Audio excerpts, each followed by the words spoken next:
Everybody, welcome back to another episode of Shifty's 49ers Talk. In today's episode, we're going to do my post-Week 12 NFL Power Rankings. As usual, I'll give you guys my bottom 5 teams, and then we'll move into my top 10 teams. There is a lot to talk about in this video, as it's been a couple of weeks since I've done some Power Rankings and posted them. So let's not waste any time, and let's jump right in.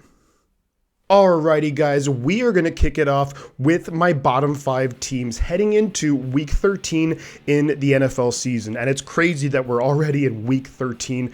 How wild is that? But so coming in at number 28 overall, 5th from the bottom, we have the Washington Commanders.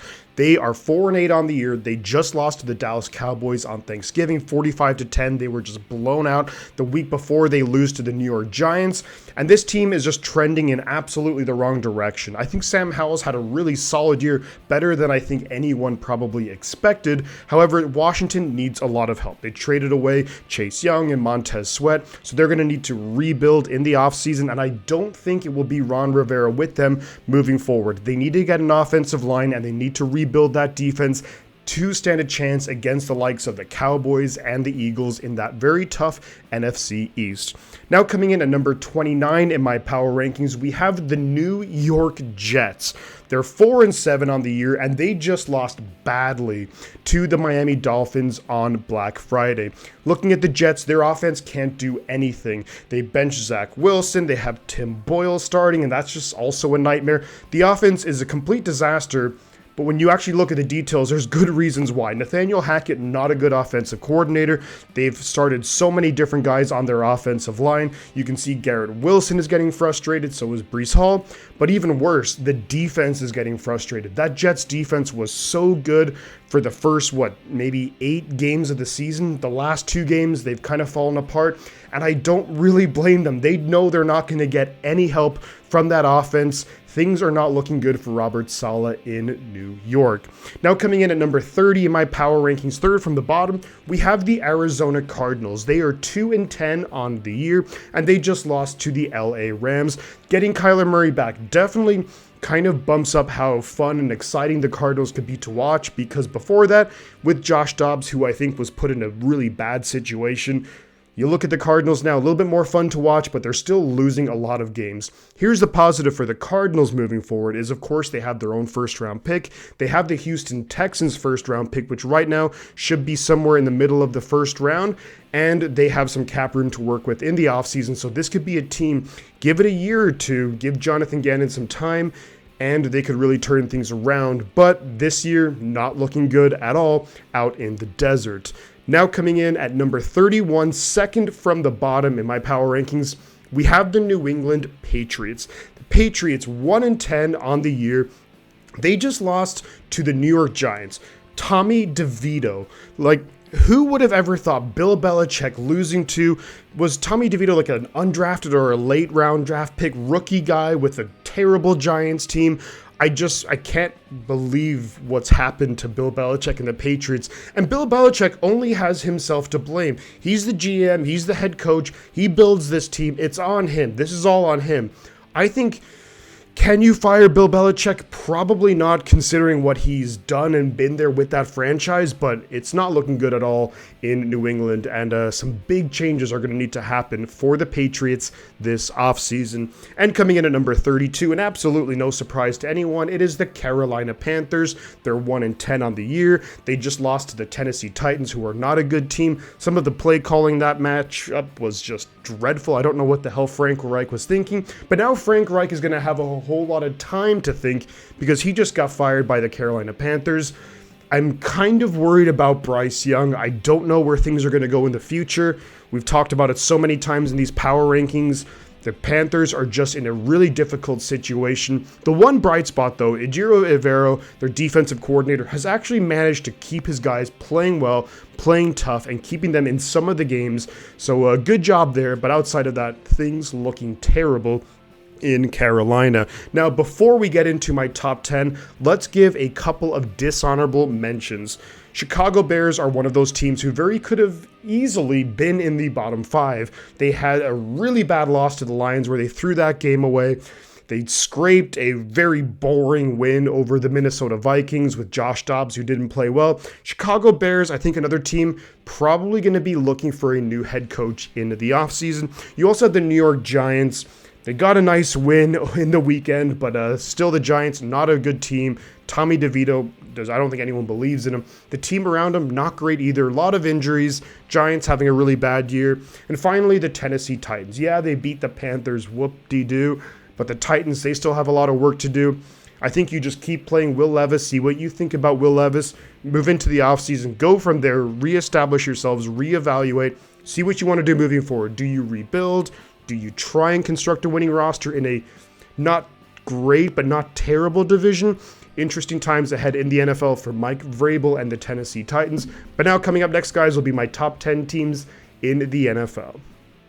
Alrighty, folks, and coming up now are my top 10 teams in the NFL heading into Week 13. And coming in at number 10, we have a team who is yet to be here so far, and that is the Houston Texans. They are 6-5 on the year. They just had a very, very close loss to the Jacksonville Jaguars. Had they won that game, they would be tied with the Jaguars for number 1 in that division. Really close loss. Here's the thing, CJ Stroud, he is the story for the Houston Texans.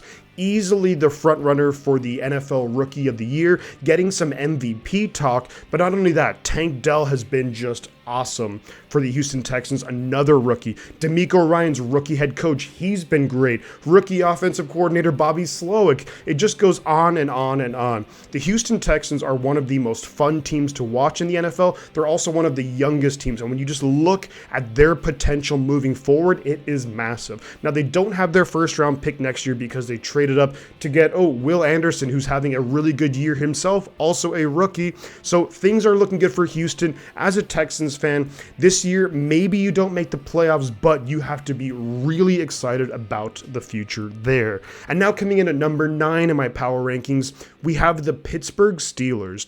They're 7-4 on the year. They just had a nice win over the Cincinnati Bengals. Here's the thing with Pittsburgh. They fired offensive coordinator Matt Canada, and suddenly the offense looks a whole lot better. Yes, they only put up 16 points, which isn't great, but the yardage was way better than what we'd seen before. If they can really get this offense going, even to a certain degree, that could be big time because their defense is really good. It's more than capable enough to keep them in games, well, unless they're playing the 49ers. But the Steelers are a good team, and they are arguably one of, if not the best coach team in the NFL under Mike Tomlin.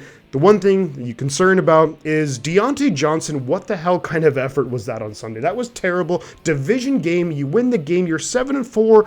Put in some effort. Mike Tomlin, not going to be happy with you, sir. And now coming in at number 8 and dropping quite a bit in my rankings, we have the Detroit Lions, 8-3 on the year, and they lost to the Green Bay Packers on Thanksgiving. The Detroit Lions, look, they are a good team, not a great team. Whenever they come up against some big-time competition, they fold. Now, don't get me wrong. I think they're a dangerous team. I think they could be a team where, do you want to go into Detroit in the playoffs? Probably not. However, I'm a little less scared now, having watched them the last couple of weeks. They lose to Green Bay. They almost lost to the Chicago Bears, who are not a good football team. And they've lost to any time they've gone up against a quality opponent. They've lost, with the exception of week 1 against the Kansas City Chiefs. But the Detroit Lions, they have a number of weeks left in the year to really prove themselves to be among the NFL elite. Right now, they're not elite, but they are a good football team. And now at number 7 in my rankings, we have the Jacksonville Jaguars. They are 8-3 on the year, and they just beat the Houston Texans. And what a huge win that was for Jacksonville. You know, you think back a couple of weeks ago, they got blown out by the 49ers. They come back the next week, they have a nice win, and then you beat Houston in a huge division game. Maybe a month ago, we thought, well, Jacksonville, they've run away with this division. Not the case, and the division is still wide open. There are some good teams there, but the Jaguars, nice win. Trevor Lawrence, not his best game, but not his worst. They did just enough to win the game, force some turnovers. Josh Allen, the edge player, what a beast. He is up there with one of the best edge players, and I think he's kind of underrated too, just never gets talked about, which is pretty wild to think. At number 6, we have the Dallas Cowboys, and they have moved up a couple of spots in my power rankings. They're 8-3. They had a big-time win on Thanksgiving against the Washington Commanders. The Cowboys, similar story to the Lions, although clearly I think they're a better team. They beat up on the bad teams and they just lose to the good teams. The Cowboys actually have the best point differential in the NFL, but when they play the good teams, when they play the 49ers, when they play the Eagles, they just can't make it happen. And that's going to be a big concern when we're getting into the playoffs. Can the Cowboys win the big game against the really big team? They are going to have a chance in 2 weeks up against the Eagles to get some revenge, some redemption for their loss a couple weeks ago. Dallas, a good team, but also not a great team just yet. And now coming up next, guys, I'm going to have my top 5 teams in the NFL. I'm also going to throw in a couple of honorable mentions for teams who just missed out on the top 10. And an honorable mention for a couple of teams who were so close to cracking the top 10 this week. Number 1, the Denver Broncos. They've won 5 games in a row. They're 6-5, one of the hottest teams in the NFL.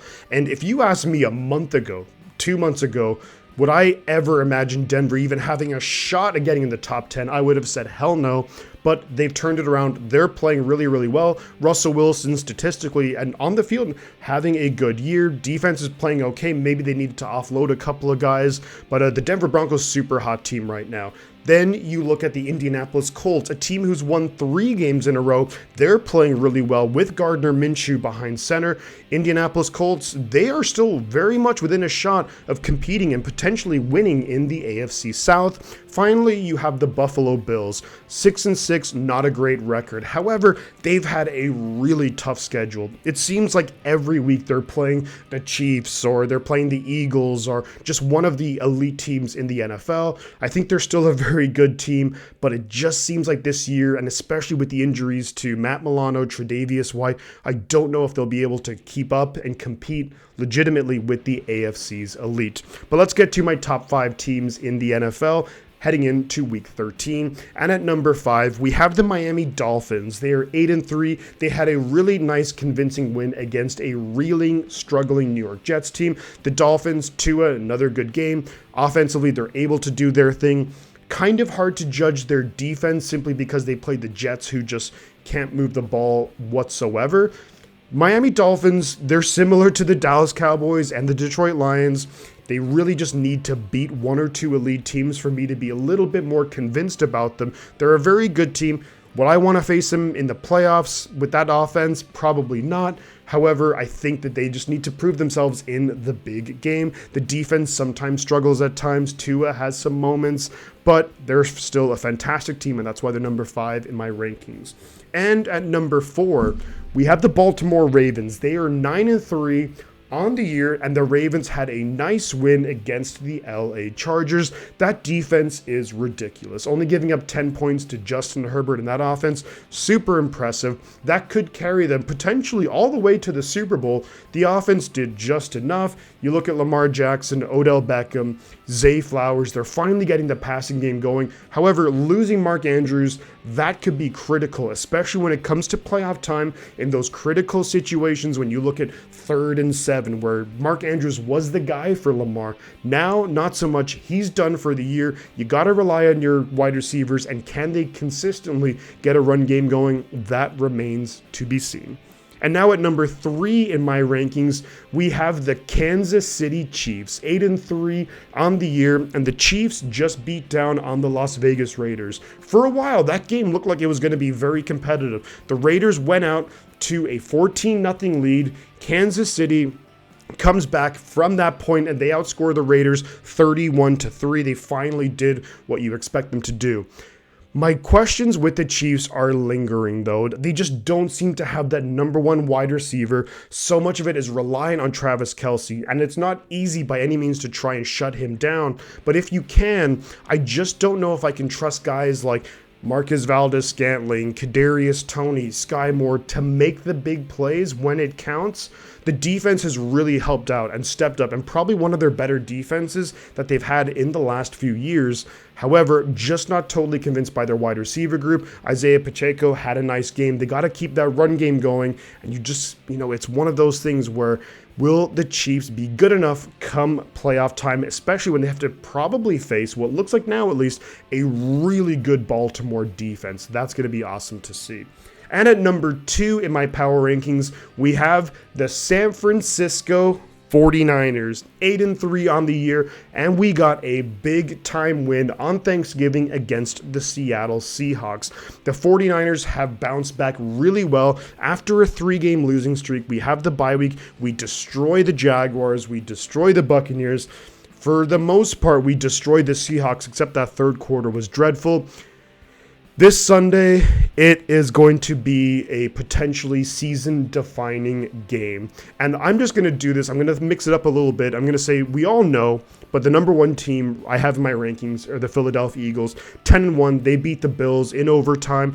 The Eagles have been playing a gauntlet of teams, and it doesn't get any easier because they play the 49ers on Sunday, then the Cowboys again, which is wild. But the Eagles keep on winning. And they keep on winning these close games, which is going to pay dividends come playoff time. They obviously want and need that number 1 seed. But let's talk about the Niners and the Eagles on Sunday. What a matchup this is going to be. Probably, and what should be the best regular season game of the season. A rematch of last year's NFC Championship game. Of course, Brock Purdy got injured in that game. I just can't wait to see what happens here. Of course, whoever wins this game will automatically be number 1 in my power rankings next week, but wow, what a matchup. The Niners, we want revenge. The Eagles, they want to just basically squash any of the talk that it was because Brock Purdy got hurt. That's the only reason why they won that game. It's in Lincoln Financial Field, which is an incredibly hostile place to play for any team, let alone what's going to be a big-time matchup between just I think the 2 best teams in the NFL, and it's just going to be primetime must-watch TV. There you have it, guys. Look, I think the Niners are really, really good, but I just can't put them above the Eagles at this point just because the Eagles keep on winning, and they keep on winning against really good teams. But this Sunday, hopefully the Niners will get some revenge. Well, there you have it, guys. Those are my power rankings after Week 12, heading into Week 13. Let me know your thoughts in the comments, whether you agree with me, whether you disagree with me. Drop your own power rankings. I always am super curious to see where your guys' heads are at with regards to the power rankings. And if you enjoyed the content, like the video, subscribe to the channel. Feel free to share the video on social media. But I'm going to leave it there, guys. And before I head out, I'm going to say 2 things. The butt counts, and I'll catch you guys on the flip side.